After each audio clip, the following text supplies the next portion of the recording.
Every team, every topic, everywhere. This is Believe. It hasn't happened obviously in a while. What goes through your mind? Yeah, what goes through my mind is just consistency of habits, consistency of defensive and offensive competitiveness and togetherness.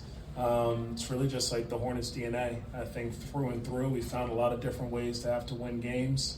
But I think that the group continues to just grow in a lot of ways, and you're seeing the defensive effort consistently be there. Not always perfect, but it's definitely there. And offensively, the same type of thing. You mentioned finding ways to win games. When you guys are able to do that, what does it say about the team and just how they're growing, I guess, in the way you want them to? Yeah, it just shows a level of, I think, trust, a level of confidence that they have in each other, but also the ability to know that we have enough in our tool bag from a talent standpoint, from a X's and O's schematic standpoint, and that's kind of, I think, the mental freedom that they can play with. And so I've been proud of them. We've been learning a ton on this journey, how you start the season and having to go through some adversity and, being down some players, being down during a quarter, whatever it is, our guys find a way to kind of punch back. And that's what tonight was. It was just a battle. And I was glad to see our guys come out on top.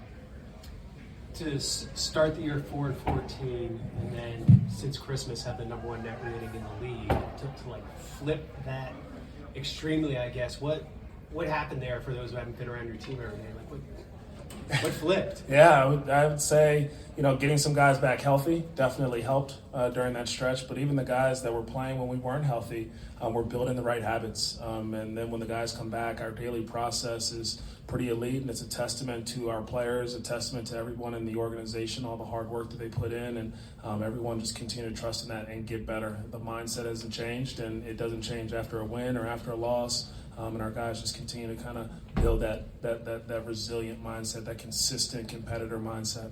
Have you felt the chemistry with that 5-man starting group kind of shift and, I guess, click and get more comfort as this has gone on? Oh, definitely. And I think that group kind of starts it with their communication, their ability to hold each other accountable to our standards, to talk through what they need from each other on defense, what they need from each other offensively. And I feel like I've seen that grow from, hey, let's just play harder, to now it's like, hey, let's be better in transition fighting the shooters. Like, there's just more depth to the conversations. Offensively, they're switching pick and rolls, so let's work on our red execution. This is a good set for us to go to. And so the communication level of that starting five and the cohesion is growing, I think, just from their day-to-day conversations and their relationship building, but also from these game reps.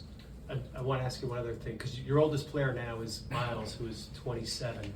So, with no OG around or anything, how has that communication gotten, I guess, so advanced? Yeah, I'm the OG. So it comes a lot from me. But also, Miles is, he's one of our most vocal guys. He's been through a lot of experiences. I look at a guy like Grant Williams, who's also been on playoff caliber teams, now getting Kobe, who's been in playoffs and high stakes games. And having Mason here previously, having Pat here previously, I think really helps these guys. And they've been able to kind of add some jewels. And then on top of it, I think we have a pretty a young staff, but a well-seasoned staff that's been through a lot of experiences. You talked about believing in your process, and obviously you guys have done that for the whole season, but how nice is it to see that translate into reversing the trend from earlier in the season with struggling to close out some games to now that's starting to pick up? Yeah, I mean, that's what it's about. It's about learning along the journey and embracing every part that comes with it. And so even early on in the season when we weren't able to close out some of them, you watch it, you learn, you grow, and maybe you get it right the next time. But I know for sure the care factor in that locker room between the players, the ability to want to adapt. And we've thrown a lot of different lineups at them. We've thrown a lot of different end-of-game situations at them. And over time, I know that they will come right. Thanks, everyone. If you like the show, please take a moment to rate, review, and subscribe. It really does help the show to grow. Thank you for listening.